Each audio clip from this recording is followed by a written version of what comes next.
Abra sua Bíblia, por gentileza, no Salmo 16, no verso 11.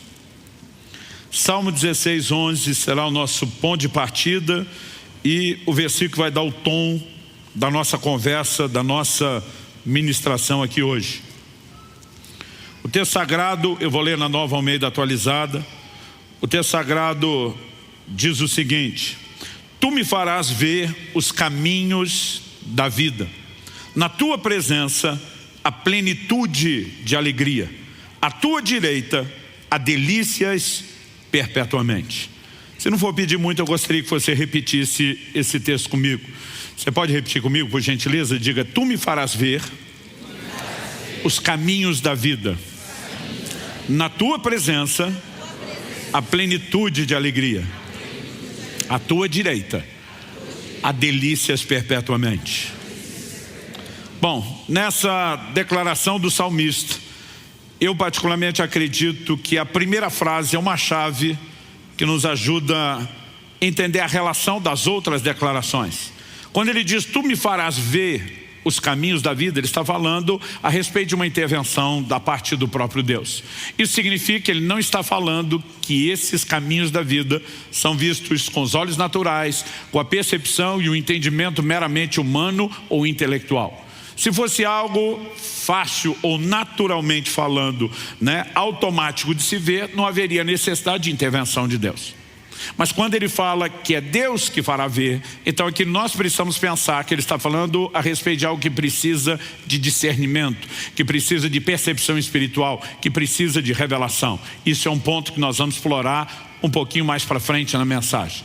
Depois disso, de enfatizar que é Deus que mostra os caminhos da vida, ele faz a afirmação, na tua presença, a não só alegria, e diz plenitude de alegria. Isso significa medida cheia, medida completa.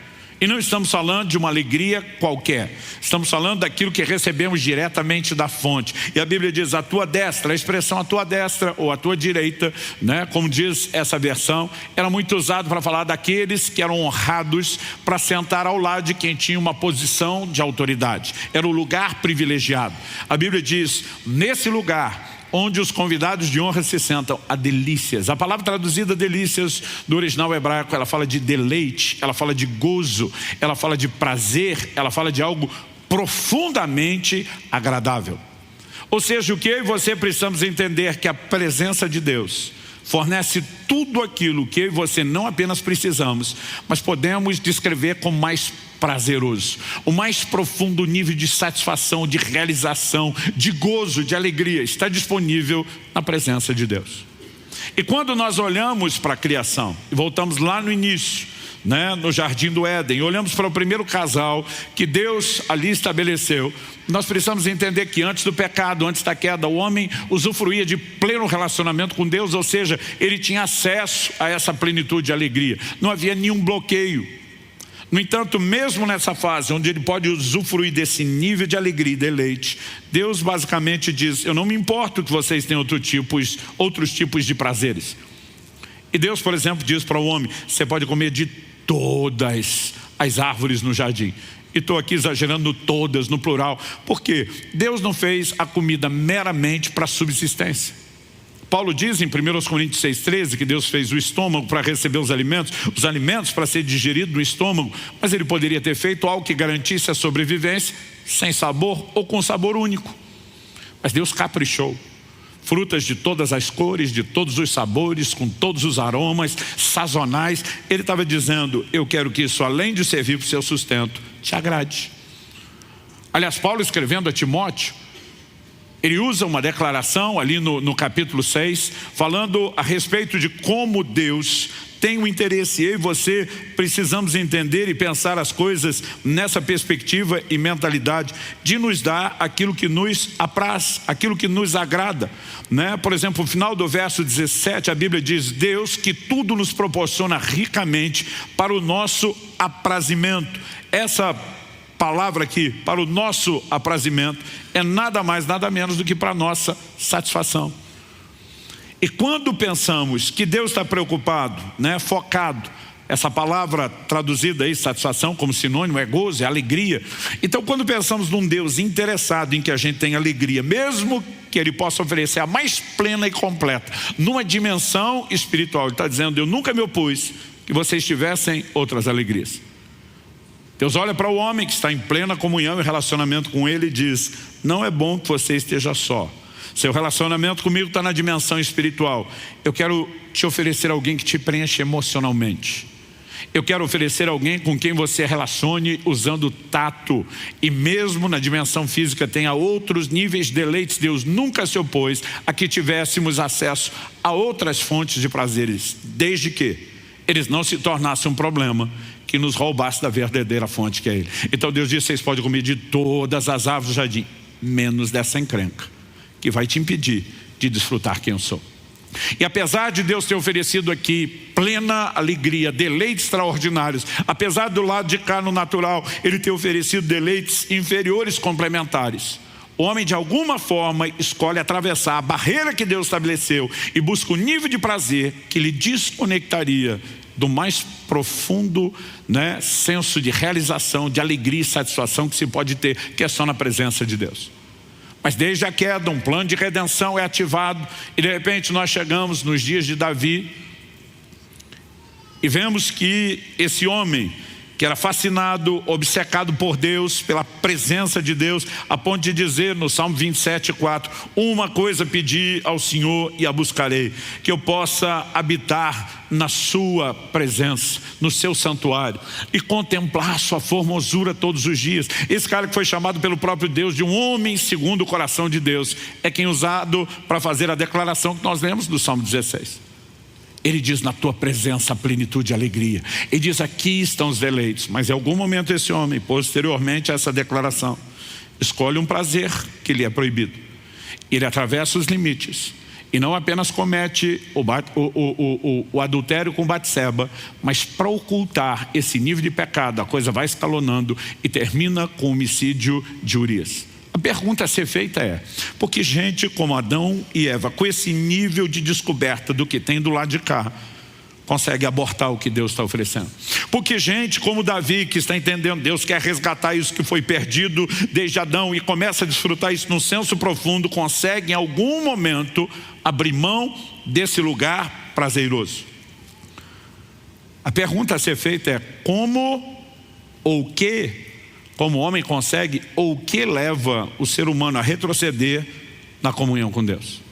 O tema da minha mensagem hoje é preservando a sensibilidade para com Deus. E nós precisamos notar que isso acontece desde o início, não só com Adão e Eva, não só com os santos do Antigo Testamento, mas no Novo Testamento nós temos inúmeras advertências, começando por Nosso Senhor, se estendendo pelos apóstolos, a respeito de que eu e você precisamos tomar cuidado com isso. Isso significa que potencialmente o risco de retroceder nesse relacionamento, de perder o acesso à consciência dessa dimensão de prazer, pode acontecer com cada um de nós.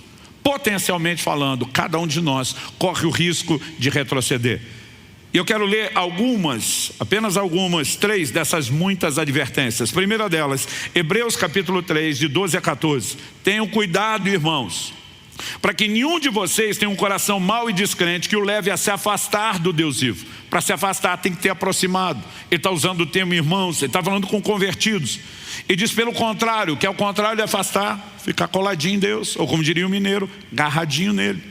E diz pelo contrário, animem uns aos outros todos os dias durante o tempo que se chama hoje, a fim de que nenhum de vocês seja endurecido pelo engano do pecado. Porque temos nos tornado participantes de Cristo, se de fato guardarmos firme até o fim a confiança que desde o princípio tivemos. Que ninguém seja endurecido pelo engano do pecado. Em Hebreus no capítulo 10, dos versículos 19 a 26, ele está trabalhando um paralelo do santuário de Moisés e estabelecendo as alegorias proféticas de tudo aquilo que Cristo veio realizar. O escritor diz assim: portanto, meus irmãos, tenham ousadia para entrar no santuário, o que o sacerdote só fazia depois de oferecer o sacrifício, o sangue do sacrifício. Aqui ele não fala da simbologia do sacrifício, mas do seu cumprimento, pelo sangue de Jesus, pelo novo e vivo caminho que ele nos abriu por meio do véu, isso é, pela sua carne.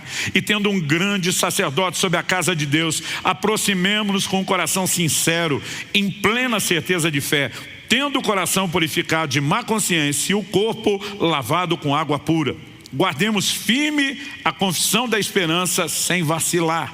Então primeiro ele fala de um coração sincero. A palavra que traduzir sincero é genuíno, íntegro. E depois ele fala sobre a necessidade de purificar a má consciência, né? O coração purificado da má consciência, o corpo lavado com água pura, santificação. Mas depois da santificação ele dá a ideia, guardemos firme a confissão da esperança, sem vacilar.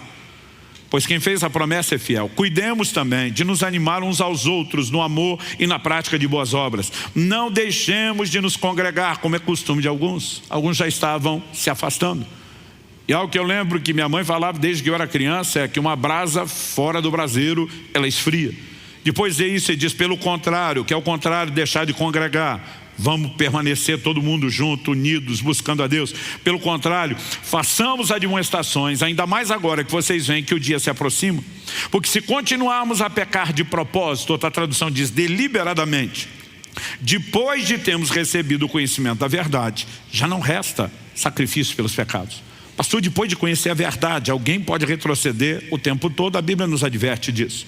2 de Pedro 2, de 20 a 22, diz, portanto, se depois de terem escapado das contaminações do mundo, mediante o conhecimento do Senhor e Salvador Jesus Cristo. Como que se escapa da contaminação do mundo mediante o conhecimento do Senhor? Conversão, ele está falando de convertidos. Ele diz, se depois disso, se deixam enredar de novo e são vencidos, seu último estado se tornou pior do que o primeiro. Pois teria sido melhor que eles nunca tivessem conhecido o caminho da justiça do que após conhecê-lo, voltar atrás e se afastar do santo mandamento que lhes havia sido dado. Com eles aconteceu o que diz certo provérbio muito verdadeiro. O cão volta ao seu próprio vômito e a porca lavada volta a rolar na lama. A pergunta a ser feita é como se perde a sensibilidade para com Deus? Como alguém pode chegar ao ponto de retroceder? Não creio que ninguém acorda uma manhã resmungando, hoje é dia de maldade. O que é que eu posso fazer para sabotar o relacionamento com Deus? O que é que eu posso fazer para jogar isso tudo fora? Normalmente o processo envolve, né, não só a ideia de continuidade com o processo, mas aquela não intencionalidade. O ceder a armadilhas para as quais nós poderíamos ter vigiado. E a importância de questionar como se perde a sensibilidade com Deus, não é porque queremos perder, é justamente porque queremos evitá-lo. Então talvez uma pergunta, um questionamento melhor seria, como se evita esse processo? Como que nós podemos resistir a ele? E agora deixa eu fazer um gancho, o assunto que eu vou voltar no fim, que diz respeito ao jejum, antes de trabalharmos os princípios. E os princípios que eu quero te apresentar sobre preservar a sensibilidade com Deus não dependem do jejum. Mas eu preciso falar dessa história para apresentar uma ilustração, uma alegoria. Eu falei isso em um dos cultos, de um dos domingos atrás, mas honestamente eu não me lembro mais em qual dos cultos eu falei. Se eu estiver repetindo, eu não me importo que você ouça de novo, acho até bom, isso vai te ajudar a memorizar. Mas eu sei que eu adiantei essa parábola que ilustra a mensagem de hoje alguns cultos atrás de uma das reuniões. Então vamos lá. Em agosto do ano passado, eu estava num segundo período de um jejum prolongado e um homem de Deus que eu respeito demais, um dos gigantes espirituais da nação. Nós estivemos juntos num evento e como a gente esteve por mais de um dia, eu não consegui esconder dele que eu estava jejuando, né? Vamos almoçar hoje? Falei, olha, hoje eu prefiro pular o almoço, né? Não, tudo bem, a gente come à noite. Falei, então, à noite também não vou comer, mas posso sentar, conversar com vocês? Não, então a gente deixa para o café da manhã. Então também não, mas dá para chegar uma hora, né? O colega tentou tantas refeições e falou, quanto tempo você vai ficar sem comer? Eu falei, ainda alguns dias. Ele diz, há quanto tempo você já está sem comer? Eu falei, já há alguns dias. E aí ele falou, olha, desculpa, eu estou fazendo a pergunta porque eu sei o que você tem falado, o que você tem ensinado. E ele falou assim, eu gostaria, se você me der espaço, se não for invasivo, de fazer uma pergunta. Eu falei, qual a pergunta? Ele falou, Subirá, talvez você seja a pessoa que eu conheço que mais jejua, que mais tem se dedicado a isso, falado sobre o assunto. O que é que tem te levado a dar tamanha importância ao jejum? Eu falei, se o senhor tivesse me feito a pergunta aos 18 anos de idade, minha resposta imediata seria, o anseio pelo sobrenatural. Foi isso que me fez pegar esse barco. Alguém me disse, se você quer romper, precisa perder a consciência só do que é natural, entrar no lugar de consciência do espiritual. O mover de Deus está relacionado ao ambiente de oração e jejuns combinados. E eu fui para lá. E eu sou grato a Deus. Isso me ajuda a romper, me levou a experiências, a intervenções de Deus, a experimentar o sobrenatural. Mas hoje, a minha resposta é outra. Porque a minha descoberta é de algo que me move muito mais do que só o anseio por essas manifestações. Ele falou, qual é a sua resposta hoje? Falei, hoje, o que mais tem me atraído a esse lugar do jejum é o que eu chamaria de a capacidade de perceber os deleites espirituais, num nível diferenciado. Ele falou, me explique isso melhor. Falei, vamos lá. Falei uns dias atrás, numa outra experiência com um grupo de pessoas, eu estava jejuando já por um período. E as pessoas costumam dizer que a água não tem sabor. Quem jejua discorda. Porque o paladar vai ficando tão apurado à medida que o seu corpo passa todo um processo de limpeza, de desintoxicação. O próprio fato de não ter aquela enxurrada, né, de sabores, porque você vai ficando dias sem comer. A capacidade do paladar é algo assim impressionante. Então de repente você prova, e eu que às vezes numa semana estou em vários estados diferentes. Você percebe até quando se trata de uma água mineral envasada num estado ou em outro, o gosto é diferente, né? De acordo com a fonte muda. Quando você pega uma água com um pH bem mais alto, às vezes você tem a percepção daquela sensação, ela é mais salobra, outras têm gosto metálico. E eu estava num jejum desse prolongado. Falei, eu provei a água, precisava me hidratar, o médico no meu pé, beba bastante por dia nesse tipo de jejum, ainda mais que você mantém as atividades. Eu falei, mas estava muito difícil beber água. Eu aproveitei que estava num restaurante, pedi ao garçom para trazer um pouco de limão espremido. O limão, entre outras coisas, os jejuadores sempre recomendam isso, né? Ele ajuda com o pH do sangue. Bom, não vou te encher com coisa técnica, mas eu pedi o limão. E quando o limão chegou, normalmente você pede um limão, eles mandam num copinho, um dedinho, no máximo 2. O cara me trouxe um copo com tanto limão que eu pensei, ele deve ter entendido errado. Ele deve ter achado que eu pedi uma limonada e não só o limão. Então eu peguei e dei uma bicadinha, provei. A hora que eu provei, achei aquilo tão doce, chamei o garçom, falei, amigo, acho que você não entendeu. Eu pedi só o limão, não a limonada. Ele falou, não, isso é só o limão. Eu falei, não, tá doce. Ele olhou para mim e falou, impossível. Eu vi o cara espremer na minha frente, isso é só limão. Eu provei de novo, falei, mas tá doce. Aí o pastor que estava sentado do outro lado da mesa na minha frente falou, deixa eu checar. E ele provou. Quando ele provou, ele fez uma cara de azedo. Falou, pelo amor de Deus, Subirá, esse negócio está azedo pra caramba, isso é limão puro. Eu peguei de volta, provei e falei, tá doce. Ele pegou de novo, provou outra vez, fez de novo a cara. Ele falou, tá azedo. O negócio foi tão curioso que outros na mesa começaram a pegar para beber e provar. Eu quase que fiquei sem limão, de tanta gente que provou. E todo mundo dizia a mesma coisa, com a mesma cara. Subirá, está azedo. Eu dizia, gente, tá doido. De repente eu parei. Falei, o jejum, meu paladar. Porque você está tão desintoxicado, o corpo tão limpo, tão sensível, que você consegue perceber a doçura da frutose do limão, que mais ninguém percebe. Para quem toma o café em jejum ou na volta dele, né? Então, os bebedores de café normalmente não usam açúcar. Mesmo para quem toma o café, um expresso forte, aquele que todo mundo diria amargo, você sente o doce. É impressionante como o paladar fica curado. Aí eu olhei para aquele pastor e falei, por que eu estou te dizendo isso? Uns dias depois do episódio do limão, eu estou com outro grupo de pastores e a gente saiu, fui com eles para o restaurante mesmo sem comer, porque eu queria aquela roda de comunhão. E logo depois do almoço, um abençoado pega uma salada de frutas de sobremesa e ele começa a enchê-la de leite condensado. Quando eu vi aquilo, eu queria voar por cima da mesa, no pescoço dele. Eu queria gritar com ele na frente de todo mundo, a fruta já é doce, não precisa de leite condensado. Mas eu pensei, é doce para quem está com o paladar limpo. Para quem está intoxicado de açúcar, que nem ele não percebe mais. E ele precisa pôr um outro tipo de doce, porque ele já não tem a capacidade de perceber o açúcar da fruta. Quando eu terminei a alegoria, a parábola, o pastor já estava balançando a cabeça. Eu falei, o jejum tem me levado a um lugar de, espiritualmente falando, me permitir perceber um nível de doçura na presença de Deus e no relacionamento com Deus, que normalmente eu não tinha acesso. E eu ficava me perguntando, esse doce estava aí o tempo todo, e era eu que por causa dessa desgraça do leite condensado não percebia. Aonde eu quero chegar com isso? Se estamos questionando como se evita o processo, uma das primeiras declarações que eu quero fazer, e esse é o primeiro ponto que eu quero explorar, de 3 que eu vou apresentar rapidamente, é: quem não valoriza, não busca. Você pode repetir isso comigo? Diga: quem não valoriza, não busca. Então, para que a gente possa buscar a Deus, a gente precisa aprender a valorizar o que existe no lugar da presença de Deus. Jesus, em Mateus, no capítulo 6, no verso 21, diz: não acumulem tesouros sobre a terra, onde as traças e a ferrugem corroem e onde os ladrões cavam e roubam, mas ajuntem tesouros no céu, onde as traças e a ferrugem não corroem e onde os ladrões não escavam nem roubam, porque onde estiver o seu tesouro, aí estará também o seu coração.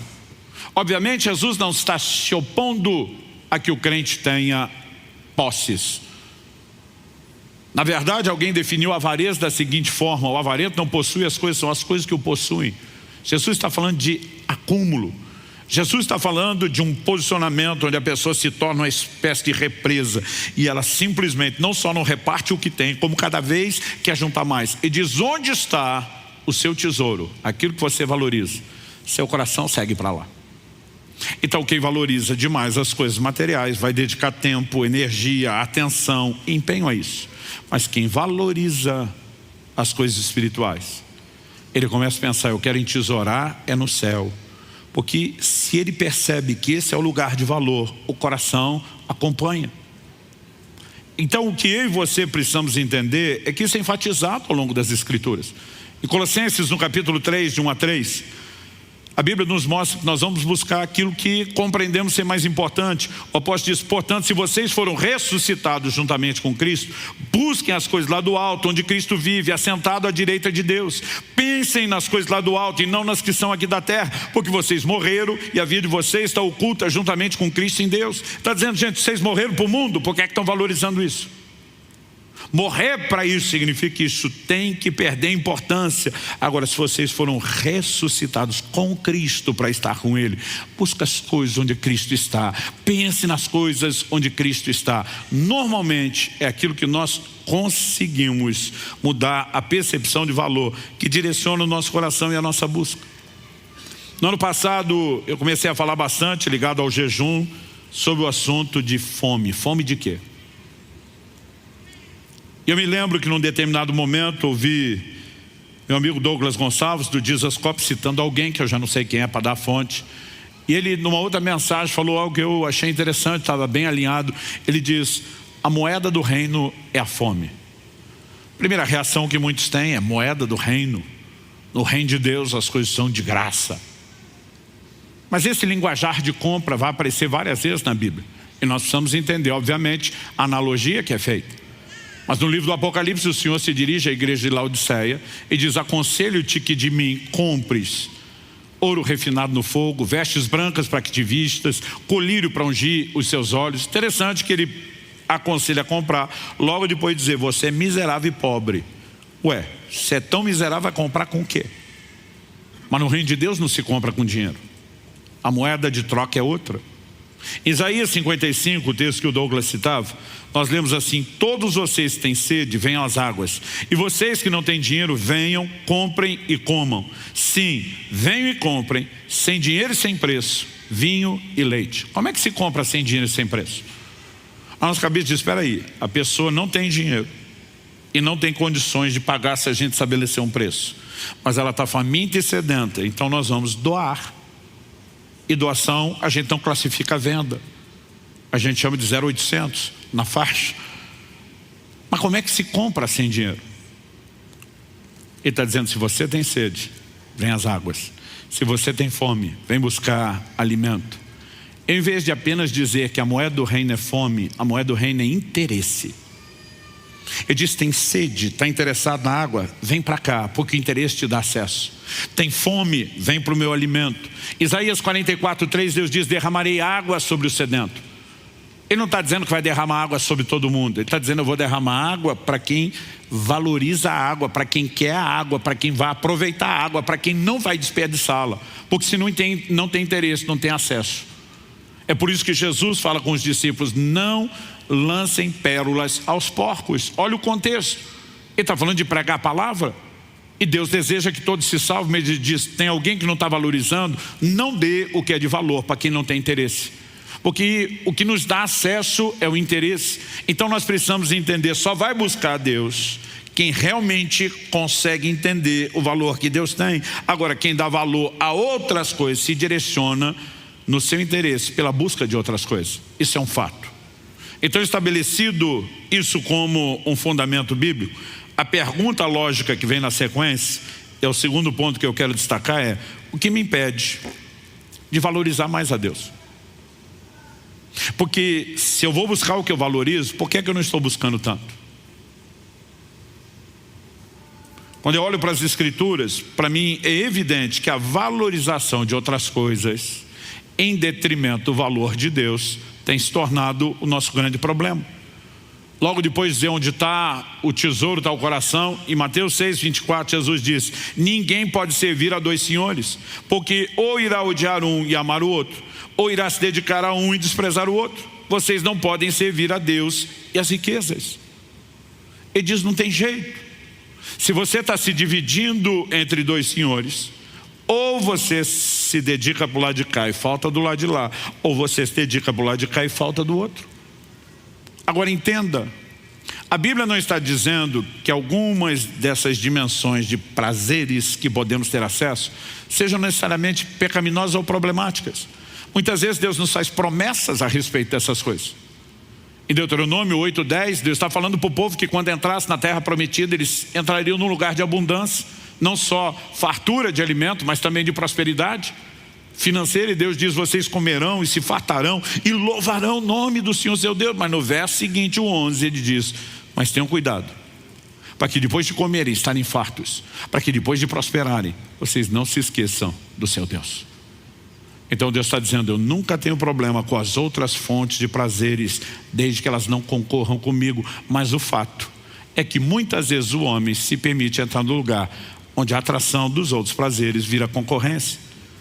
Em Lucas, no capítulo 8, no verso 14, explicando a parábola do semeador, Jesus diz que a parte caiu entre espinhos. São os que ouviram, e não imediatamente, ele diz no decorrer dos dias. Porque tem muita gente que começa bem a vida cristã, ele só não consegue durar muito. E o texto diz assim, no decorrer dos dias foram sufocados com as preocupações, as riquezas e os prazeres dessa vida, e os seus frutos não chegam a amadurecer. Qual o problema dos prazeres? Se nem todos são necessariamente ilícitos, errados ou pecaminosos, é que quando nós supervalorizamos o que está do lado de cá, nós tendemos a desvalorizar o que está do lado de lá.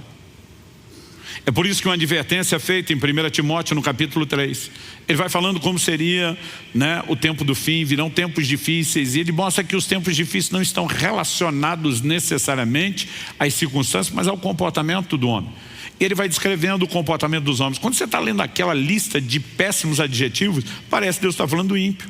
O verso 4, que é o finzinho da lista, diz traidores, atrevidos, convencidos. Mas ele diz assim, mais amigos dos prazeres do que amigos de Deus. E quando ele fala isso, você tem que dizer, pera lá, aqui ele não está falando do ímpio. Porque o ímpio não é chamado na escritura de amigo de Deus, ele é chamado de inimigo de Deus. Aliás, Romanos 5 diz que Deus nos amou quando ainda éramos seus inimigos. A reconciliação promovida em Cristo é o quê? A Bíblia diz que Ele nos trouxe a paz pelo sangue da cruz. É Ele que quebra a inimizade entre Deus e o pecador que está na condição de inimizade. Então ele está falando de alguém, peraí, amigo de Deus, ele já cruzou a ponte da conversão, já foi reconectado com Deus, já viveu algum nível de comunhão com Deus, mas em algum momento essa amizade já não está tão empolgante, atrativa, e ele começa a diminuir a dedicação à amizade com Deus, porque ele está se tornando mais amigo dos prazeres. Logo, os prazeres se constituem numa concorrência para a intimidade ou amizade com Deus. Alguém falou, não pastor, quando a Bíblia fala de prazeres está falando do pecador. Não, o nível que tínhamos enquanto pecadores era outro. Tito 3,3 fala da escravidão dos prazeres.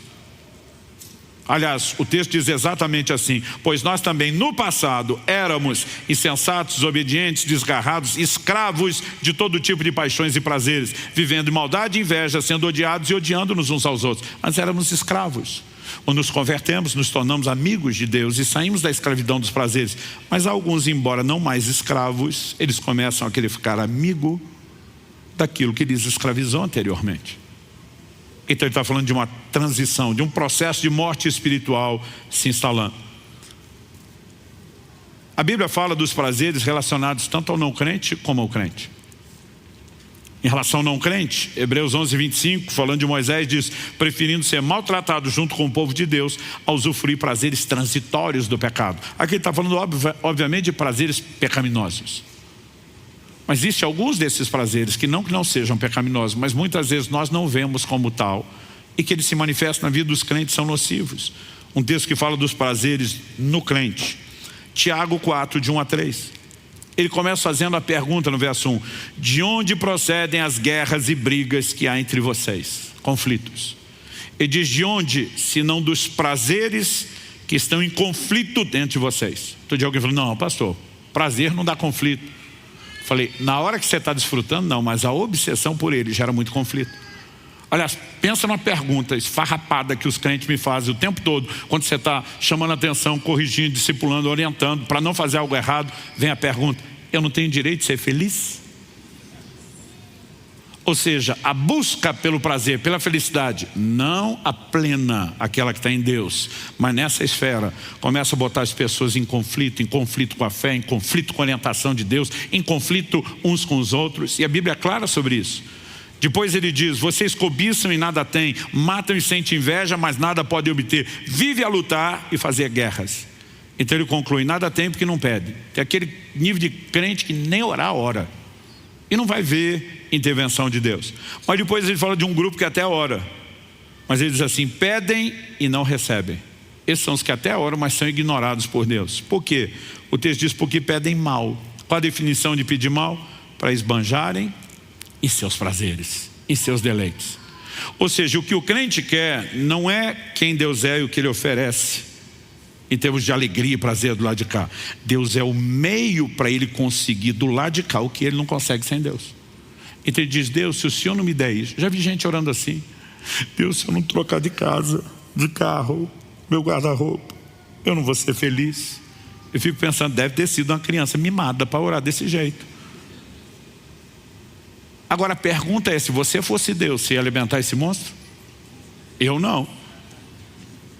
O camarada está pedindo mais daquilo que está levando ele para cada vez mais longe de Deus. Então, se eu tiver um pouquinho de inteligência e me colocar no lugar de Deus, eu vou dizer: não vou alimentar esse monstro, eu não posso responder isso. Então, se em primeiro lugar nós precisamos entender: quem não valoriza não busca.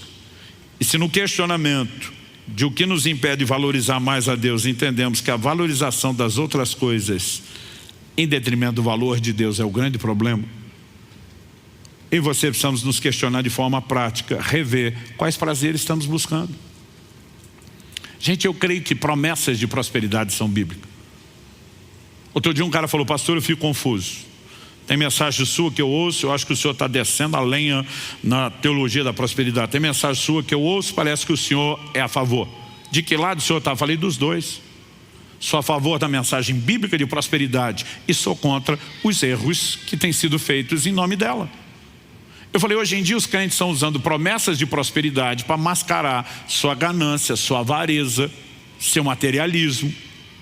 E muitas vezes nós estamos espiritualizando, usando promessa, uma dimensão de prazeres que nós estamos buscando do lado de cá. E aí nós vamos ter problemas.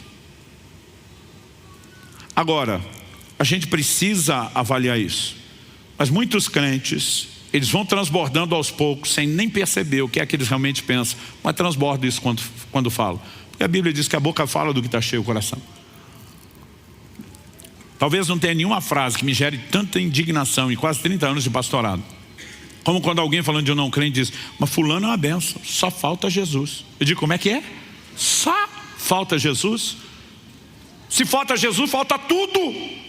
Como é que um crente fala uma coisa dessa?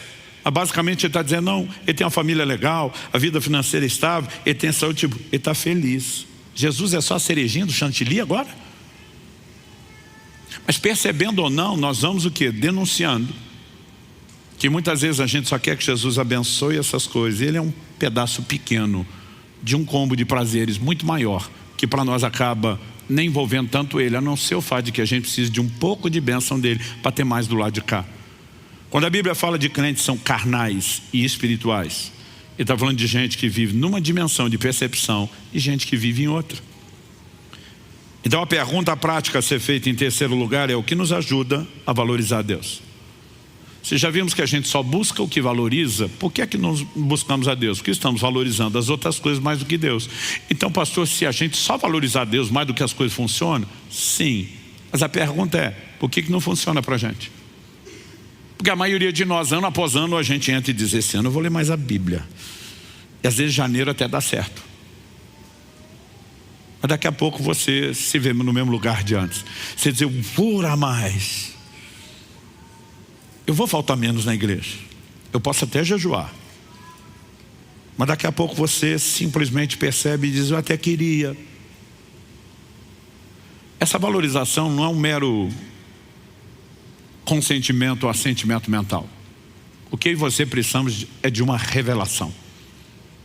Quando o salmista diz, e vamos voltar lá no primeiro texto: tu me farás ver os caminhos da vida.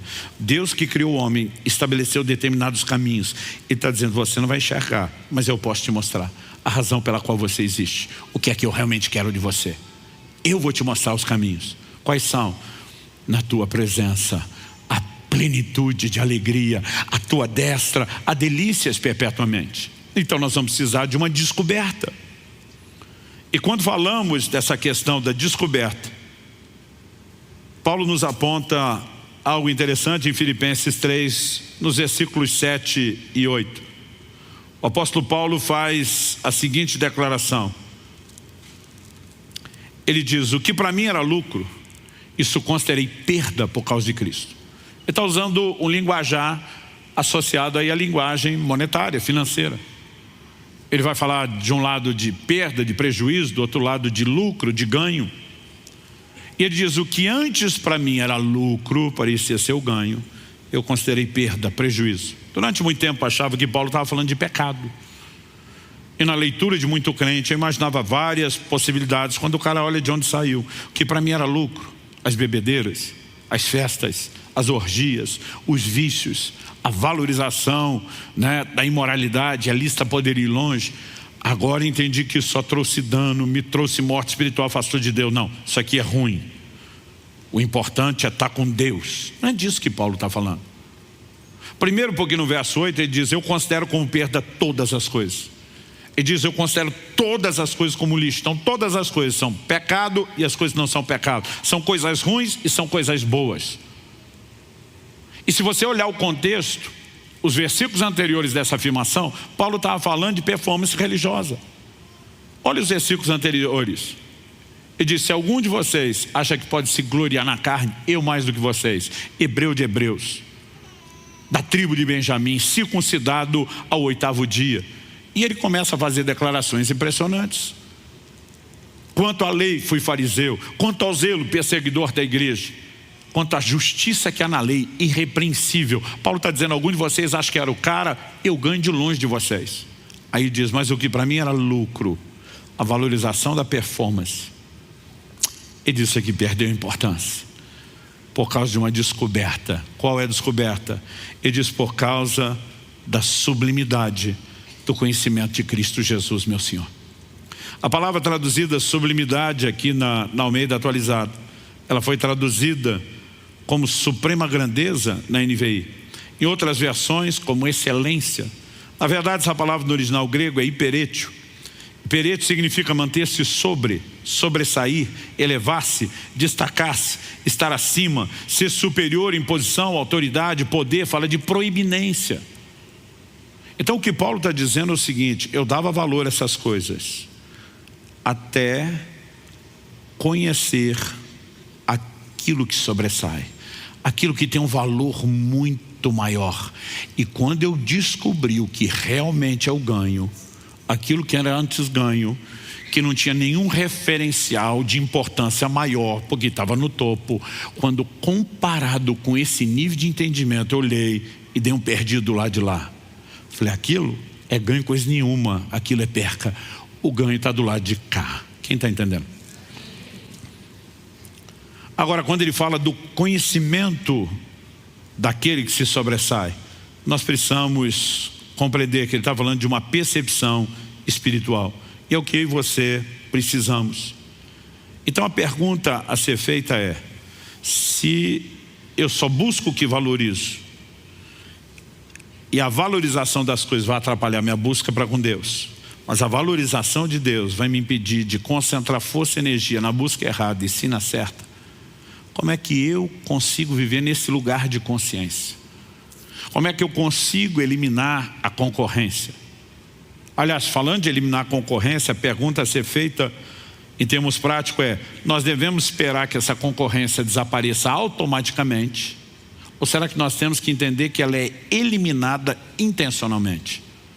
Porque se desaparecesse automaticamente, por que depois de tanto tempo de vida cristã, ela não sumiu? Muitas vezes nós estamos esperando que algo se resolva sozinho, quando não é assim que funciona. Aliás, alguém diz que esperar resultados novos fazendo as mesmas coisas é tolice. Mas o crente está sempre na expectativa: eu vou continuar fazendo a mesma coisa, mas vai melhorar. A pergunta é: será que em vez de esperar que isso desapareça automaticamente, espontaneamente, nós não precisamos entender o que a Bíblia ensina sobre eliminá-las intencionalmente? E aqui nós chegamos no ponto crucial que me faz misturar os princípios que eu estou explorando de preservar a sensibilidade com Deus com a nossa responsabilidade de escolha e decisão sobre o assunto. Romanos capítulo 8, do verso 5 ao 8, diz assim, vamos primeiro no 5. Porque os que se inclinam para a carne, cogitam das coisas da carne, mas os que se inclinam para o Espírito, das coisas do Espírito. É interessante ele falar de inclinação, quando ele está falando de duas dimensões, de dois mundos, duas realidades e natureza, carne e espírito. Carne, velha natureza e tudo aquilo que está no plano natural. Espírito, nova natureza e tudo aquilo que está na dimensão, à nossa disposição, na presença de Deus. Quando ele fala de inclinar, nós precisamos escolher para que lado nós vamos. Mas quando ele diz que inclina para a carne, cogita das coisas da carne, essa palavra traduzida cogita, ela fala de ter entendimento, ela fala de ser sábio, mas ela é usada também para falar tanto sobre sentir, pensar e ter opinião. Ou seja, inclinou para a carne, o que governa a sua maneira de pensar e sentir é essa inclinação. É isso que enche e programa a sua mente, seu direcionamento, seu estilo de vida. Agora, inclinou para cá, você vai cogitar, pensar e sentir do lado de cá. Quem está entendendo? Só que o texto continua e diz verso 6, porque o pendor, o que a palavra pendor é? Sinônimo de inclinação. Pendeu para o lado de lá. O pendor da carne dá para a morte, mas o do espírito para a vida e paz. Então Deus o tempo todo está dizendo, meça sua escolha e para onde você está indo. Verso 7, por isso o pendor da carne é inimizade contra Deus, pois não está sujeito à lei de Deus, nem mesmo pode estar. Portanto, os que estão na carne não podem agradar a Deus. O que eu e você precisamos entender? Só a maneira de sermos agradáveis a Ele, de viver o lugar da profunda comunhão e da intimidade, inclinando para o lado de cá e sabotando o lado de lá. E aí nós precisamos entender, nesse contexto, qual é a importância das disciplinas espirituais. E entre elas, nós podemos falar de uma forma geral das abstinências. A palavra jejum basicamente significa não comer. No original grego, a palavra é nestil. Ne é um prefixo de negação, estil é comida, então é não comer. Mas a Bíblia fala de outras abstinências. Eu não tenho nenhum problema com outros tipos de abstinência além do de comida. Meu problema é quando o crente usa as outras abstinências como substitutas, em vez de como complementares da abstinência de comida. Mas a Bíblia fala de outros tipos de abstinência. Em Números, no capítulo 30, Deus estabelece uma lei sobre os votos. Eram votos com os quais as pessoas iriam afligir a sua alma. Eram votos de privação. As pessoas negariam a si mesmo coisas que lhe davam prazer. Qual a razão? Porque o evangelho tem que ser sofrido? Não. Para que você concentre a sua atenção numa outra dimensão de prazer, às vezes você precisa desintoxicar de alguns. Para que você volte a descobrir o doce da fruta, talvez você tenha que sacrificar o leite condensado. Quem está entendendo? Na minha adolescência, acho que foi entre os 16 aos 18 anos de idade, eu passei 2 anos sem assistir um filme. Era o meu entretenimento predileto. Mas eu comecei a dizer, minha alma está gostando muito disso. Eu tenho uma vida corrida em trabalho, estudo, envolvimento da igreja, as atividades de evangelismo, e eu preciso de tempo para com Deus. E eu me obriguei a ficar 2 anos sem a diversão. Pastor, mas não tinha vontade? Tinha. E o que o senhor fazia quando tinha vontade? Ia, pegava as 2 horas do filme e orava. Normalmente a vontade passava. Se não passava, eu orava outro filme. Porque eu queria crescer do lado de cá. Não significa que essas coisas não agradam. Significa que muitas vezes elas nos agradam tanto que nos distrai de algo que poderia nos agradar muito mais. Quem está entendendo? Então, quando você olha para o jejum, para as abstinências na Bíblia, qual o propósito principal? Eu creio que quando você pega todos os relatos bíblicos de jejum, as experiências, a soma de tudo, você vai convergir numa pirâmide. Você tem lá no topo dela o propósito primário e você tem abaixo propósitos secundários. São subclassificações que sempre vão estar alinhadas com o primário, mas que são diferentes entre si. Então na Bíblia você vai ver gente jejuando, como Josafá em momentos de aflição. Você vai ver gente como Esdras orando, buscando proteção. Você vai ver gente como Davi jejuando em situações de enfermidade, gente como Daniel em momentos de intercessão, o que tem levado muitas pessoas a acreditar que o jejum só deveria ser feito em situações de grande necessidade, as classificadas como emergenciais. Eu não creio nisso, porque o jejum aparece ligado a outros propósitos que não são esses. O jejum está relacionado ao arrependimento na Bíblia, o jejum está relacionado à consagração, e nenhum desses dois são situações emergenciais, quando você olha a questão circunstancial. Agora, o que todos eles, embora sejam diferentes entre si, têm em comum? Buscar a Deus. Muitas vezes eles têm outros elementos em comum. O que está jejuando por arrependimento e o que está jejuando por consagração, os dois estão buscando a Deus para vencer o pecado. Então eles têm algo mais na busca a Deus em comum, vencer o pecado.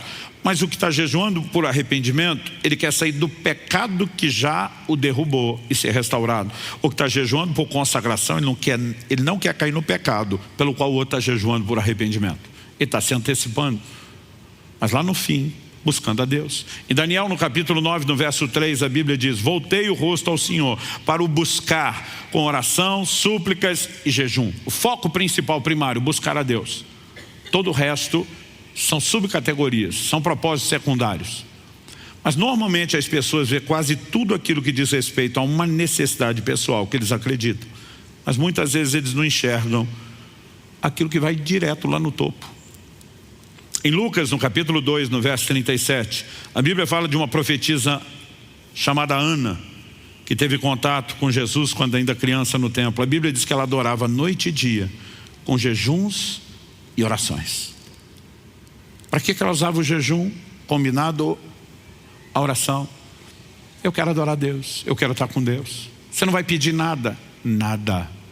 Eu não quero a bênção, eu quero o abençoador. Dá para entender a diferença? Atos capítulo 13, falando dos líderes da igreja em Antioquia. Atos 13, 2 diz: enquanto eles estavam adorando o Senhor e jejuando. Essa turma está lá em jejum. Está pedindo algo a Deus? Não. Um dia desse alguém falou para mim: Subirá, por que você está jejuando tanto? Você quer chamar a atenção de Deus? Eu falei: você está maluco? Eu estou jejuando porque Ele chamou minha atenção. Eu não preciso chamar a atenção de Deus. Ele já me olha, Ele já me enxerga. Agora, Ele tem chamado a minha atenção. Eu comecei a descobrir algo extraordinário nele que eu não percebia antes. E eu quero me livrar cada vez mais desse entulho, dessas toxinas. Eu quero estar conectado com Ele. E quando nós começamos a perceber isso, talvez a gente descubra que isso nos ajuda na percepção daquilo que a gente sabe que tem que fazer, mas muitas vezes não consegue fazer. Por quê? Não enxergamos os caminhos da vida, não com discernimento espiritual. Eu vou repetir, algumas dessas dimensões de deleites aqui não são ilícitos. Quando Deus fala de provisão financeira, quando Deus fala de abundância de comida, gente, comida na Bíblia não está relacionada só à sobrevivência. Ela está ligada a deleite. É lógico que existe limite, você pode entrar no terreno da gula, dos excessos. Aliás, para quase toda a dimensão de prazer que Deus oferece, acho que valeria a advertência: aprecie com moderação. Então, por exemplo, Deus oferece ao casal casado, vamos sempre lembrar disso, o deleite da intimidade física. Mas a Bíblia diz que limites podem ser cruzados quando alguém adultera, sai do relacionamento com o seu cônjuge, ou mesmo não saindo e estando só com o seu parceiro, macula o leito, como diz Hebreus 13:4. Ele pode ultrapassar limites. Mas quando você começa a descobrir que, embora Deus tenha permitido esses níveis de prazeres, eles não só não deveriam concorrer com Deus quando é o sentido pecaminoso, mas não deveriam nos desligar espiritualmente, tem hora que você diz, espera aí, não seria sábio dar uma pausa nos prazeres inferiores para desfrutar um pouco mais dos prazeres superiores? É aí que você vai entender quando Paulo em 1 Coríntios 7:5 fala da única coisa que justifica uma interrupção no momento de intimidade do casal. A Bíblia apresenta uma frequência sexual do casado que não é só para reprodução, como a igreja romana ensina. É para diversão mesmo. É para deleite. Mas Paulo está dizendo, a única coisa que justifica uma pausa é quando os dois de acordo decidam um tempo para se dedicar à oração. O que significa dedicar à oração? Que quando o casal está em avivamento, na intimidade, não pode orar? Não. Aqui estão vivendo normal. Eles têm uma vida de oração, mas dedicar, entrar no lugar profundo. E às vezes eles precisam tomar a decisão, vamos desligar um pouco esse modo de festa e deleite, para conseguir perceber aquele outro nível mais profundo, que quando a gente está muito empolgado e ligado do lado de lá, a gente não percebe. Quem está acompanhando, que a coisa flui ao longo de toda a escritura na mesma direção. Está me entendendo? Então você começa a descobrir que existe uma dimensão de deleite espiritual. Eu sei que o que eu estou vivendo é muito mais um momento pessoal meu do que de vocês como igreja, né? Do que o que Deus está fazendo na nação. Mas o que eu estou descobrindo nessa intensidade de jejum cada vez mais é simplesmente olhar, eu li a Bíblia a vida inteira, eu sabia que era doce, mas está mais doce. Eu tenho adorado a Deus uma vida inteira e sempre teve doçura, mas agora até o limão está doce. E quando você começa a entrar nesse lugar de percepção, a revelação vai tornando isso tão fascinante que aquelas coisas perdem importância. Eu falei para minha esposa no ano passado, é dizer aí, como é que está a sensação de aproximar dos 50? Eu falei, amor, eu acho que não tem a ver com a idade, com a maturidade cronológica, tem a ver com a parte espiritual. Eu falei, tem coisa que eu quis a vida inteira e não podia, porque nós éramos quebrados. E depois eram outras prioridades. Eu falei, agora estamos no momento da vida que tudo aquilo que antes eu queria não podia, hoje eu posso, mas não quero mais. Eu falei, eu estou na crise do livro do Eclesiastes, tudo é vaidade. Porque quanto mais você descobre isso aqui, você fala, por que eu dava tanto valor a essa coisa?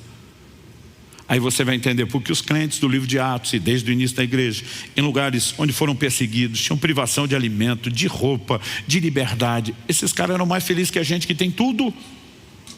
Porque eles foram direto na fonte e disseram, nós vamos abraçar isso aqui com força. E é o que eu e você estamos precisando resgatar. Agora, como cultivar, crescer, preservar e não perder essa sensibilidade, mantendo um nível de consciência profundo do valor que temos aqui. E sem isso, nós nunca vamos viver de forma plena, mas para isso, a gente precisa desligar até as bênçãos de Deus que vem do lado de cá. O livro de Gênesis nos diz que Noé plantou uma vinha e colheu o seu fruto. Uma frase pequena, a gente não consegue enxergar quanta informação tem, porque a gente não tem a lente cultural deles. Para os povos antigos do Oriente, muito antes do início do povo hebreu, sempre houve um senso comum. O momento da colheita era um momento de celebração e festa aos deuses. Quem não conhecia o Deus vivo e verdadeiro celebrava os seus ídolos pagãos. O negócio era tão forte que quando Deus tira o povo do Egito e leva para Canaã, ele institui a festa da colheita para eles cultuarem a Deus e não ter o perigo de entrar nas festas dos pagãos. Então a Bíblia diz, Noé plantou, colheu, pressupõe-se, vai ter festa. E é o cara que mais teme a Deus na terra. Aliás, nem sobrou quem não temia nesse momento. E na hora de agradecer a colheita de Deus, Noé pega o quê? Ele plantou uma vinha, ele pega o fruto da bênção que ele está celebrando e ele se embriaga com aquilo. Há 15 anos atrás, Deus me disse, muitos de vocês estão se embriagando com as bênçãos financeiras. Muitos de vocês estão se embriagando com o sucesso profissional. Deus me disse, muitos de vocês estão se embriagando até com o sucesso ministerial, inclusive você. Eu descobri que às vezes nós estamos tão empolgadinhos nesse playground que a gente não tem noção do que nos está reservado lá de cá. Mas a transição não vem só porque alguém está num culto como este dizendo. Precisa ter percepção espiritual. E aí quando você começa a entrar na prática do jejum, todo mundo que jejua com frequência e regularidade vai dizer a mesma coisa. Um chip muda na sua cabeça. Porque quem inclina para cá, pensa no que é de cá. Quem inclina para cá, cogita e pensa no que é do lado de cá. Então o camarada que jejua, a cabeça, o sentimento, tudo muda. O coração fica blindado contra a ofensa, é uma coisa impressionante. As coisas materiais perdem absurda e inexplicavelmente o seu valor. E você diz, eu sabia que não podia ficar ofendido, mas antes eu não conseguia, como é que agora eu consigo? Eu sabia que o que é espiritual é mais importante do que o natural, mas como agora isso é tão claro na minha mente? Porque quando a gente vai se livrando, com perdão da palavra, dessa desgraça do leite condensado, é que a gente volta a descobrir o doce da fruta. Aquilo que Deus disse, estava aqui à sua disposição desde o início, você que perdeu a percepção. Eu quero lançar um desafio para vocês, que obviamente não se limita a essa semana de jejum de 8 a 15 de fevereiro, mas se estende pela prática do ano e da vida cristã. Nós precisamos resgatar a cultura do jejum. Você pode dizer amém? Eu encerro com uma declaração atribuída a um camarada chamado Edward Farrell. Ele diz, quase em todos os lugares, em todos os tempos, o jejum sempre ocupou um lugar de grande importância, visto que ele se encontra estreitamente relacionado com um profundo senso religioso. Talvez isso explique a negligência do jejum no nosso tempo. Quando o significado de Deus diminui, o jejum desaparece. Vamos ficar em pé, vamos orar juntos.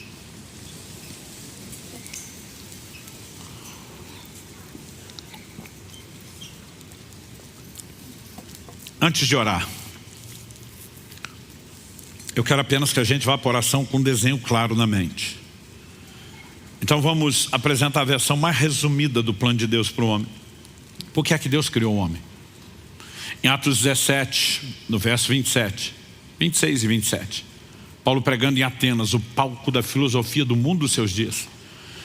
Ele diz, de um só homem Deus fez todas as raças e tribos dos homens para que o buscassem. Nós somos criados para buscar a Deus. Porque Deus precisa da nossa busca? Não, Ele é completo, absoluto em si mesmo. 2 versículos antes, Paulo diz que Deus não é servido por mãos humanas como se precisasse de alguma coisa. Ele não nos criou para buscá-lo porque Ele precisasse da nossa busca. Mas nós precisávamos dEle. Eu vi uma frase desde criança que eu nunca esqueci. Diz que o homem tem um vazio tão grande, tão grande, tão grande, mas tão grande dentro de si, que só Deus pode preencher. E as pessoas passam uma vida tentando preencher isso com outras coisas. Nós somos criados para buscar a Deus. O resultado dessa busca, comunhão. Salmo 25, 14 diz, a intimidade do Senhor é para aqueles que o temem, aos quais Ele dará a conhecer a sua aliança. Você imagina que o Deus eterno, infinito, consegue olhar para míseros mortais como eu e você, e não só nos amar, mas dizer, eu quero ser seu amigo. Cara, não tem como isso não ser empolgante. Quando Ele confidencia coisas para você que Ele não falou para mais ninguém. Quando Ele começa a dirigir a sua vida. Quando Ele começa a olhar para coisas que são importantes para você e dizer, isso é importante para você e não nos atrapalha, é importante para mim. Algo tão profundo no lugar da comunhão. E à medida que nós entendemos isso, a gente se pergunta, por que estamos vivendo tão distante, na periferia disso, ou até mesmo à margem do lado de fora? Alguns de nós precisamos orar para resgatar uma sensibilidade que vem se perdendo. Outros de nós precisamos orar para preservar, para que a gente não retroceda. Talvez você não perdeu, mas precisa orar por isso. Mas todos nós, precisando do resgate, ou focado só na preservação, deveríamos também olhar a progressão. Como podemos crescer no relacionamento com Deus. Quanto mais eu e você entramos nesse lugar, nós descobrimos que a gente não precisa de nada do lado de lá. Sabe o que é curioso? É quando você está focado do lado de cá. Aquelas coisas do lado de lá que você não quer mais, elas começam a vir com uma intensidade impressionante. Jesus diz, busque em primeiro lugar o reino. E as demais coisas serão acrescentadas. Mas eu não faço questão de eu estar dizendo por isso mesmo. Não vai atrapalhar a gente. toma. Há um lugar mais profundo, mas acredite, nós não vamos romper a força dessa mentalidade, o nível de atração e apego que nossa alma tem, sem afligir a alma por meio da abstinência, sem práticas do jejum, combinado a oração, não é só parar de comer. E vou repetir, você não tem que fazer o que eu estou fazendo, você só precisa fazer mais do que tem feito. E lenta e progressivamente diz, eu vou crescer nessa prática. Jesus diz, o reino de Deus é tomado à força e os violentos o tomam de assalto. Algo que Deus tem falado no meu coração ultimamente, é hora de começar a fazer violência ao reino. De dizer, eu vou entrar intencionalmente porque eu quero mais, eu decido mais, eu escolho mais, eu vou perseguir isso. Eu não vou ficar sentado esperando para ver se acontece automaticamente, porque o caminho não é esse. Fala com Deus do seu jeito, da sua maneira, com as suas palavras. Eu sei que você percebe a presença de Deus, o mover do Espírito nesse lugar desde o início da reunião. Há algo diferenciado. E eu quero que você possa de fato orar e buscar de Deus esse rompimento, o resgate da sensibilidade, o avanço da sensibilidade e a decisão de no mínimo preservar, que nenhum de nós retroceda naquilo que já viveu, porque simplesmente perdeu ao longo do tempo a sensibilidade. Espírito Santo, sopra sobre nós, sopra teu fôlego de vida, mais do que informação, traz inspiração, traz despertamento, atrai-nos a este lugar, como diz a Escritura, com laços de amor. Nós clamamos por isso em nome de Jesus. Clamamos por uma nova mentalidade, por uma nova capacidade de discernimento, de percepção espiritual, para declarar como salmista, tu nos farás ver os caminhos da vida. Quais? Aqueles que nos levam a esse lugar de dizer na tua presença a plenitude de alegria, a tua destras, a delícias perpétuas. Nós clamamos por isso em nome de Jesus. Em nome de Jesus. Toca cada um dos meus irmãos e irmãs nesse lugar. Trata com cada um deles de forma única, singular, personalizada. E nós oramos por algo que não termine aqui agora. Pelo contrário, continue depois. Clamamos em nome de Jesus. Se você crê, concorde, diga amém. Olhe para cá um instante. Eu sinto Deus de falar algo que eu não falei nos outros cultos. Alguns anos atrás, há pelo menos uns 20 anos atrás, eu tive uma experiência única. Não aconteceu antes, nunca aconteceu depois, mas me marcaria para sempre. Tínhamos voltado de um retiro de líderes que foi algo sobrenatural. E chegamos para o culto de domingo. A gente percebeu desde o início. Havia um ambiente diferente, mas todo mundo também já estava ligado no 220, estava mais fácil. Enquanto nós adorávamos a Deus, eu não me dei conta que aquilo era espiritual, porque era tão real, que a sensação que eu tinha, que eu percebia aquilo com sentidos naturais. Eu comecei a sentir um perfume inexplicável, maravilhoso. Era algo tão forte. Ele não parecia ser o cheiro de algo industrializado que tem componente químico, mas era algo tão forte que não podia ser de uma flor, porque aquilo tinha que ser o extrato de muita dessas flores, o que quer que seja. Eu não consigo explicar o que era aquele cheiro. Na natureza do que eu conheço, um dos cheiros que eu mais gosto é da dama da noite, mas aquilo era um milhão de vezes melhor, eu não sei explicar, mas era algo tão forte que de repente eu paro e começo a olhar. Quando eu viro, eu vejo minha esposa fazendo a mesma coisa. Ela olha para mim e diz, você está sentindo o cheiro? Eu falei, estou. Ela diz, de onde vem isso? Eu falei, não sei. Ela diz, é muito perfume. Eu falei, tem que ser muito perfume. Isso não é algo que alguém passou e no pescoço, passou perto, a gente sentiu. A sensação era alguém quebrou um pote muito grande. E a gente começa a olhar em volta e dizer, gente, de onde vem o perfume? Para cada um que a gente pergunta, os caras olham com a cara estranha e dizem, que perfume? A minha reação com algum foi pensar, isso aí deve estar com o nariz entupido. Eu viro, pô, então onde vem o perfume? Que perfume, pastor? De onde vem? Ninguém sentia. Eu dizia, a gente tem um perfume intenso no ar. E todo mundo olhando com a cara, o quê? Eu olho para minha esposa e falei, você está sentindo? Ela disse, estou. Eu penso, eu não estou louco. Mas de repente o Espírito Santo fala comigo assim, eu te deixei sentir, perceber um pouco da minha presença nesse lugar. Quando ele falou isso, o perfume sumiu para mim e para Kelly. Eu fiquei pensando, meu Deus, um pouco da presença. É bom desse jeito. Por que é que a gente não percebe isso nunca? Tem mais do que eu e você estamos experimentando. Há um lugar em Deus extraordinário nos aguardando.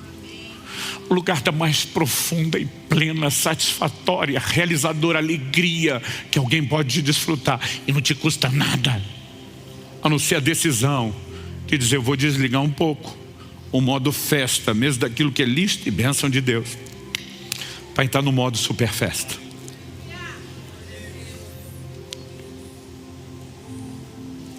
Que Deus nos ajude a não apenas entrar, mas permanecer e aprofundar nesse lugar, em nome de Jesus. Êxodo capítulo 21, de 1 a 6. São esses os estatutos que você apresentará aos filhos de Israel. Se você comprar um escravo hebreu, ele trabalhará para você durante 6 anos. Mas no 7º ano será livre de graça. Se chegou solteiro, irá embora sozinho. Se era homem casado, a mulher irá com ele. Se o dono lhe der uma mulher e ela der à luz filhos e filhas, a mulher e seus filhos serão do dono do escravo e ele irá embora sozinho. Porém, se o escravo expressamente disser, eu amo o meu dono, a minha mulher e os meus filhos, não quero ser livre, então o dono do escravo o levará aos juízes e o fará chegar à porta ou à ombreira da porta. E o seu dono furará a orelha dele com um furador e ele será seu escravo para sempre. Meu Deus, nós declaramos mais uma vez nossa confiança e dependência na ação do Senhor pelo poder do Teu Espírito Santo em comunicar a Tua palavra. Como está escrito, a Tua palavra é como um martelo que esmiuça a penha. E mesmo o coração, ó Deus, talvez mais empedernido, seja tocado pelo poder da Tua palavra nesse lugar hoje.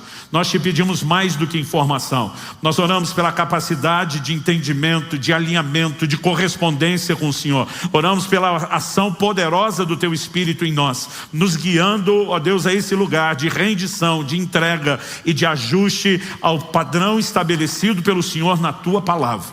E desde já nós te agradecemos, certos daquilo que o Senhor fará. Te damos glória, te damos honra, te damos louvor. Nós oramos em nome de Jesus. Amém. Bom, nós temos aqui um texto que é uma porção do Antigo Testamento e era uma lei, uma determinação que Deus, por meio de Moisés, deu à nação de Israel. Nós sabemos que a lei de Moisés tinha prazo de validade, né? Sabemos que o Novo Testamento afirma com clareza que o fim da lei é Cristo. E muitos mandamentos que foram dados a eles, que eram mandamentos literais, não tem mais esse peso de literalidade para nós, por vários motivos. Um deles, Hebreus capítulo 10, verso 1, nos fala que a lei não tem imagem exata das coisas e sim a sombra dos bens vindouros. Então, por exemplo, no Antigo Testamento, todo modelo de adoração era baseado no sacrifício de animais. Quando você lê 1 de Pedro, capítulo 2, versos 4 e 5, a Bíblia vai falar dos sacrifícios espirituais. O livro de Hebreus, né, fala dos sacrifícios de louvor, do fruto de lábios que confessa seu nome. E aquilo que eles praticaram de uma forma era um símbolo da adoração que nós oferecemos hoje. No Antigo Testamento eles tinham a oferta de incenso, que era oferecida diariamente, né, pela manhã e ao final do dia. No Novo Testamento nós lemos em específico, de forma específica no livro de Apocalipse, que o incenso são as orações dos santos. Ou seja, aquilo que antigamente foi dito por Deus, que seria um estatuto perpétuo, ele não é praticado e aplicado mais da mesma forma. Cristo traz uma reforma e tudo aquilo que era profético e simbólico e teve o seu cumprimento, passa a ser praticado de forma diferente. Então é evidente que esse texto não tem um peso de literalidade para nós, né? Isso é o que nós precisamos esclarecer. Mas Romanos 15:4 diz que tudo quanto foi escrito, para nosso ensino foi escrito. Então Deus queria nos orientar, nós os que hoje vivemos fora do modelo da lei, né, do Antigo Testamento, da lei dos judeus, mas que estamos sob a lei de Cristo. Deus queria nos orientar. Por exemplo, Paulo escreve aos Coríntios, uma igreja de gentios do Novo Testamento, e ele menciona um texto da lei de Moisés, que também não é mais mandamento literal para nós hoje. Não atarás a boca do boi que debulha. E o próprio Paulo pergunta, acaso é com bois que Deus se preocupa? Ou ele não escreveu isso por causa de nós? E ele vai pegar a figura de que o boi não podia ter a sua boca amarrada, porque ele tem direito de comer enquanto trabalha. E ele vai aplicar o princípio de que o trabalhador é digno do seu salário. Ou seja, ainda que nós não pratiquemos de uma maneira literal aquilo que eles faziam, o princípio, o propósito por trás daquilo perdura e é aplicado, né, de uma maneira diferenciada para nós hoje. Então a própria Bíblia vai nos dando esse padrão de alinhamento e de interpretação que nos permite lidar com um texto desse no Antigo Testamento, né, e dizer, não é porque isso não é literal para nós que é obsoleto ou que não tenha nenhuma utilidade. Além de entendermos a questão da tipologia, das lições práticas que podemos tomar, nós também precisamos entender, né, a questão da escravidão por uma certa lente cultural. Nós temos muitas coisas que foram vividas na realidade da Antiga Aliança e que, a partir da revelação plena, completa do Novo Testamento, já não são. Por exemplo, no Antigo Testamento, Deus tolerou questões como divórcio e até mesmo poligamia. Quando chega o Novo Testamento, Jesus deixa claro que o modelo original de Deus na criação, apontando para Adão e Eva, é um marido para uma esposa e vice-versa. E ele nos mostra que inclusive o divórcio foi dado como uma exceção temporária. E ele dá um argumento, pela dureza do vosso coração. Na Antiga Aliança ninguém era transformado. Ninguém vivia com os recursos, como a presença do Espírito Santo habitando continuamente em nós, como temos hoje, e a nova natureza. Então, Deus simplesmente toma algumas dessas questões, dizendo, isso nunca foi meu plano perfeito, mas essas questões eram toleradas, até que houvessem recursos para se viver de uma forma diferente. Dito isso, a Bíblia não sustenta nenhum apoio à escravidão. Ao longo da história, a igreja do Senhor Jesus, né, ela está envolvida em todas as batalhas que foram travadas nos âmbitos políticos, governamentais, para que a própria escravidão fosse interrompida, né? Você tem histórias e mais histórias mostrando que a igreja sempre esteve na vanguarda desses movimentos, porque há um entendimento cada vez mais claro dessa questão que na nova aliança nos é apresentada de forma diferente. Aqui no Antigo Testamento, dentre todos os povos que viviam a escravidão como uma realidade, o que você pode perceber é que Deus deu mandamentos para humanizar a relação com o escravo, que era tratado não como gente, e sim como propriedade. Então é muito importante que a gente entenda que ao pegar algo do Antigo Testamento, nós não estamos apresentando nenhuma intenção de literalidade ou tentando discutir o assunto da escravidão, mas a gente quer entender quais as figuras que nós temos lá que se aplicam na nossa relação com Deus hoje. E aqui o texto está falando de uma relação de escravidão específica, quando um hebreu se tornava escravo de outro hebreu, né? Um israelita havia sido escravizado por outro, por questões como, por exemplo, uma dívida, várias situações poderiam levar a isso. Deus estabeleceu um padrão. Essa pessoa não pode ser escravo para sempre. Ela vai ser escravo por 6 anos, no 7º sai livre. Não importa o preço que foi pago. Então, Deus já trabalha a possibilidade de que essas pessoas não tivessem que passar a vida toda debaixo de escravidão. Fora isso, havia outras possibilidades. Um redentor que se levantasse para comprar a pessoa e tratá-lo de forma diferente. Acontecia a cada 50 anos, o ano do jubileu. Então, para quem não era um hebreu escravizado por outro hebreu, e não sairia no 7º ano, né, Deus, por 2 vezes a cada século, ele zerava o jogo, zerava o game. Todo mundo começa de novo. Toda dívida é perdoada, todo escravo sai livre, toda a propriedade volta ao seu dono original, porque Deus é um Deus que sempre misericordiosamente oferece a oportunidade de novos começos. Quantos são gratos a Deus por isso? Mas mesmo entendendo e fazendo a distinção dessas coisas, Deus estabeleceu leis envolvendo a questão dos escravos. E nessa, em específico, Deus dava tanta oportunidade de que depois de 6 anos como escravo, no 7º ele saísse livre, como dava a oportunidade de, se ele não quiser sair livre, permanecer escravo. E se ele tomasse essa decisão e fizesse essa escolha, aí não haveria mais um período de tempo. Era uma decisão para sempre. Então o texto diz exatamente isso, ele será seu escravo para sempre. Mas havia uma maneira de formalizar isso publicamente. Então tanto o senhor, o dono, como o escravo iam diante dos juízes. Ele externava o seu desejo de não ser livre e permanecer escravo. Então eles iam pegar um furador, né, uma sovela, colocar no umbral da porta, furar a sua orelha. A partir daquele momento ele seria conhecido como servo da orelha furada, ou o que todo mundo visualizando sabia, né? Ele era um escravo por amor, alguém que tinha direito à liberdade e preferiu ser escravo. Agora, a primeira reação nossa é pensar: o que uma pessoa que tem a oportunidade de ser livre, o que a leva a escolher permanecer escravo? Nós estamos falando de uma época, né, onde as pessoas sequer tinham a natureza transformada. Ninguém escolhia isso simplesmente por comodidade ou por mera passividade. O que eu e você precisamos entender é que dentro do padrão dos homens de Deus que nós conhecemos na Bíblia, havia uma relação muito distinta com os escravos. Você pega um exemplo de Abraão, que antes de ter filho está dizendo para Deus: quem vai ser o herdeiro de tudo que eu tenho é o meu servo, o meu escravo Eliezer. Né? Você percebe a relação honrosa que Abraão tem com esse camarada, como um amigo, né? Até uma certa relação paternal.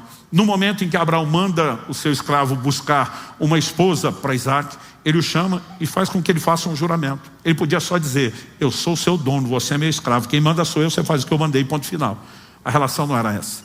E dizer: isso é importante para mim, eu sei que você entende, eu espero que você reproduza isso, e eu quero que você assuma esse compromisso. Então, quando você olha essa dinâmica de como alguns desses escravos eram tratados, você percebe que alguns deles pensavam: liberdade nesse momento, desse lugar maravilhoso que eu estou, é loucura, porque a verdadeira prisão está lá fora, onde eu não vou ser amado, honrado, abençoado, suprido, tratado dessa forma. Então, a pessoa podia estar num ambiente de tamanho acolhimento que ela dizia: eu não ouso deixar esse lugar. Por que é que Deus estabelece esse tipo de lei? Não era apenas para proteger, entre aspas aqui, o direito do escravo continuar sendo escravo. Ele está sinalizando ao longo dos séculos uma mensagem. E essa mensagem se estende a mim e a você hoje. O apóstolo Paulo, quando escreve aos Gálatas, ele fala de uma intervenção de Deus na minha e na sua vida. Gálatas capítulo 4, verso 7 diz: assim você já não é mais escravo, porém filho, e sendo filho também herdeiro por Deus. Se você pegar essa afirmação de Paulo isolada, a gente pode simplesmente entender que não existe nenhuma dimensão na relação com Deus que remeta à escravidão. Mas isso não é verdade. Quando você olha a declaração de Paulo, ela está relacionada, né, àquilo que ele fala no verso 5, que Deus enviou seu filho, nascido de mulher, nascido sob a lei, isso está no verso 4, verso 5, para resgatar os que estavam sob a lei, a fim de que recebêssemos a adoção de filhos. Escrevendo aos Romanos, ele diz: vocês não receberam o espírito de escravidão, mas sim o espírito de adoção. Basicamente o que Paulo está falando, quando ele diz que Jesus veio nos resgatar, é da redenção. Efésios 1,7 diz: nele nós temos a redenção pelo seu sangue. Agora, qual a definição bíblica de redenção? Porque Paulo usa a frase redenção para ilustrar o que Jesus veio fazer. Redenção na lei de Moisés era uma transação comercial, era um ato de compra, era o resgate de uma propriedade. E quando você pega a essência da definição do que Jesus fez por nós, foi exatamente isso. 1 Coríntios 6,20 diz que nós somos comprados por preço. Apocalipse 5,9 diz: se cantava um cântico novo, dizendo: digno ao Cordeiro de abrir o livro com seus selos, porque foste morto e com seu sangue compraste para Deus homens de toda raça, tribo, língua, povo e nação. Nós somos comprados. E quando você entende a essência do que é o ato de compra, isso faz de Deus o dono, o proprietário. Logo isso faz de mim e de você o quê? A propriedade. 1 de Pedro capítulo 2, verso 9. Vocês são propriedade exclusiva de Deus. Quando você olha o ato de compra, o ato de redenção, tem muito crente dizendo: eu era escravo, não sou mais. Eu digo errado. Você não é mais escravo de quem você era. Porque Colossenses 1 diz que Deus nos arrancou do império das trevas. Nós não estamos mais debaixo da escravidão ou tirania de Satanás. Mas Ele fez isso por meio de um ato de compra. E ao nos comprar, Ele se tornou o nosso dono. A diferença é que legalmente Ele é dono, mas Ele decidiu nos tratar como família. Ele decidiu nos adotar. Ele decidiu usar de amor conosco e não a dinâmica de relação dono-escravo que o mundo conhece. No entanto, legalmente não significa que Ele não seja dono. O apóstolo Paulo, quando está naquele navio que vai naufragar na ilha de Malta, e ele vai comentar com o restante dos tripulantes a visão que ele tem de um anjo de Deus que lhe apareceu para dar notícia: olha, a carga vocês já perderam, o navio vai se perder. Mas o anjo notifica que nenhuma das vidas iriam se perder, ninguém se afogaria naquele naufrágio. Na hora de contar, o apóstolo Paulo faz uma das auto-introduções de si mais belas que você pode achar na Bíblia. Ele vai falar da experiência e diz assim: o Deus de quem eu sou. Ele diz: o anjo de Deus de quem eu sou e a quem eu sirvo esteve comigo. Olha a maneira como ele se apresenta. Ele fala do Deus de quem eu sou, pertenço, e a quem eu sirvo. A palavra servo, que aparece frequentemente no Novo Testamento, doulos, é a palavra escravo. Ela tem exatamente esse significado: escravo, servo, homem de condição servil. E quem era o doulos, o escravo, se referia ao seu dono, o seu senhor, como Kyrios, a palavra que mencionamos no domingo passado, quando eu falei do senhorio de Cristo. Eu e você precisamos entender que reconhecer Jesus Senhor é reconhecer que Ele é o dono, que Ele é o possuidor. Logo, isso implica no quê? Reconhecer que nós somos escravos. O mesmo Paulo que escreveu Gálatas 4:7, dizendo você não é escravo, ele escreveu 1 Coríntios 7:22. Pois quem foi chamado no Senhor sendo escravo, é liberto que pertence ao Senhor. Do mesmo modo, quem foi chamado sendo livre, é escravo de Cristo. Você pode repetir isso comigo? Diga: escravo de Cristo. Então, o que Paulo está dizendo é que quem se converteu sendo um escravo literal, que tinha um amo, um senhor, literal sobre sua vida, e de você é liberto de Cristo. Você pode estar na escravidão natural, mas você vive num patamar de liberdade espiritual. Mas Paulo diz: mas vocês converteram e são livres, nunca foram escravos no natural, sabe de uma coisa: você é escravo de Cristo. Ou seja, a forma como Cristo nos trata é de liberdade quando comparada à escravidão natural. Mas mesmo que você não tenha nenhum nível de escravidão natural, a Bíblia é clara em dizer: você é escravo de Cristo. A diferença é que Ele vai usar comigo e com você de tamanho amor, honra e dedicação, que não existe escolha mais lógica e inteligente do que dizer: eu quero ser um escravo por amor, um servo da orelha furada. Ele poderia nos dominar e subjugar. Na antiguidade, os escravos eram feitos dessa forma, à força. Você não vai encontrar ao longo da história pessoas dizendo: olha, acordei hoje com vontade de ser escravo, alguém quer me subjugar. Isso sempre foi por meio da força, ou da conquista, ou de batalhas vencidas numa guerra, ou por questões relacionadas a dívidas que não podiam ser pagas, mas sempre era estabelecido com força. O que você precisamos entender é que Deus não age assim conosco. Ele nos deu o direito de escolha, e Ele espera que a gente escolha nos colocar nesse lugar, que é o escravo por amor, não dominado, não oprimido, não conquistado, mas alguém que escolheu estar nesse lugar. E há paralelos desse texto que se aplicam às verdades que o Novo Testamento fala da minha e da sua caminhada com o Senhor. Eu quero começar destacando em primeiro lugar o ato que o escravo por amor praticava, que era renunciar à própria liberdade.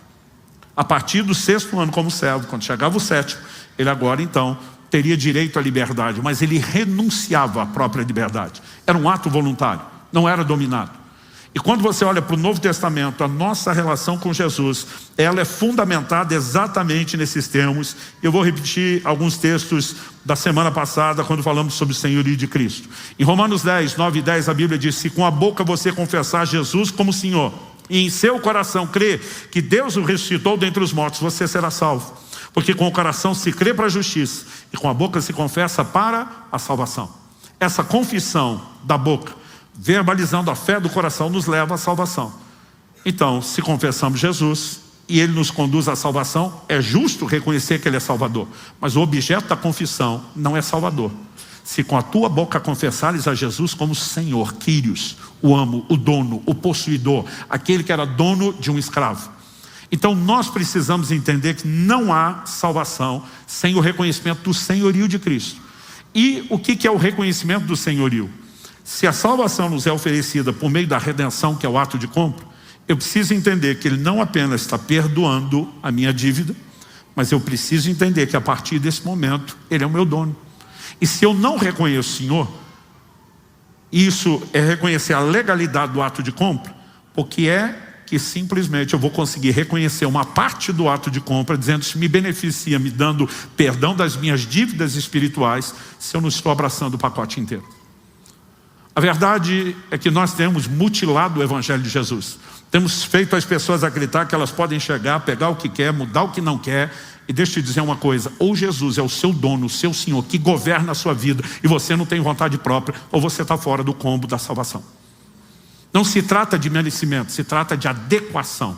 Render-se ao senhorio dele não tem absolutamente nada a ver com merecer a salvação, mas adequar-se a essa graça bendita que nos ofereceu a salvação, que eu e você jamais teríamos acesso ou direito a ela. Um dia eu estava falando de Jesus para um senhor e ele me fez uma pergunta.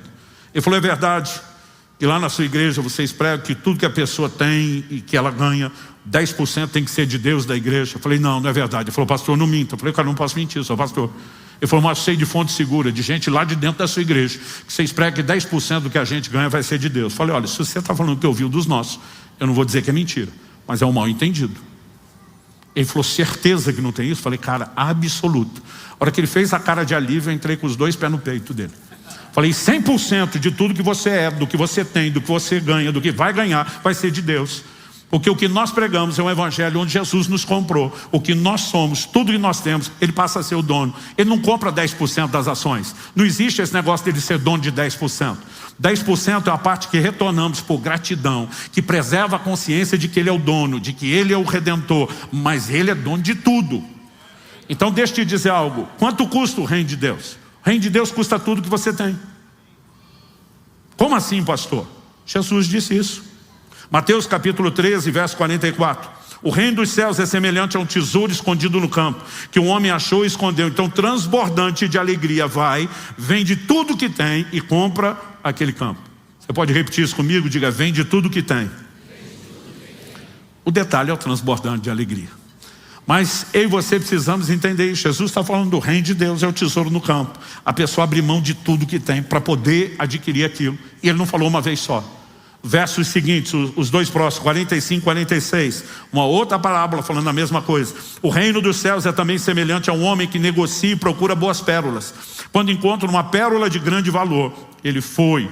Quando encontrou uma pérola de grande valor, ele foi, vendeu tudo que tinha e comprou a pérola. Quanto custa o reino de Deus? Tudo que você tem. Nas 2 ilustrações, Jesus deixa claro: tem que abrir mão de tudo o que tem. Várias vezes o Senhor Jesus fez declarações a respeito daqueles que queriam ser seus discípulos. Ele inclusive dizia que nós temos que sentar e calcular o custo. Jesus fala sobre isso. Ele diz: quem vai construir uma torre não senta primeiro calcular quanto custa? E aí ele vai apresentar uma outra ilustração. Se um rei vai sair em guerra contra outro rei, tem que sentar primeiro e calcular o custo da guerra, senão é melhor pedir paz. O que Jesus está dizendo é que ninguém se lança nenhum empreendimento sem primeiro calcular quanto custa. E o que ele estava dizendo é: quer ser meu discípulo? Bota na ponta do lápis quanto custa. Os 2 versículos anteriores às 2 parábolas, 26 e 27 de Lucas, ele diz: se alguém vem a mim e não me ama mais do que ama seu pai, sua mãe, sua mulher, seus filhos, seus irmãos, suas irmãs e até a sua própria vida, não pode ser meu discípulo. E quem não tomar sua cruz e vier após mim, não pode ser meu discípulo. Ele não disse vai ser um discípulo meia boca, de segunda categoria.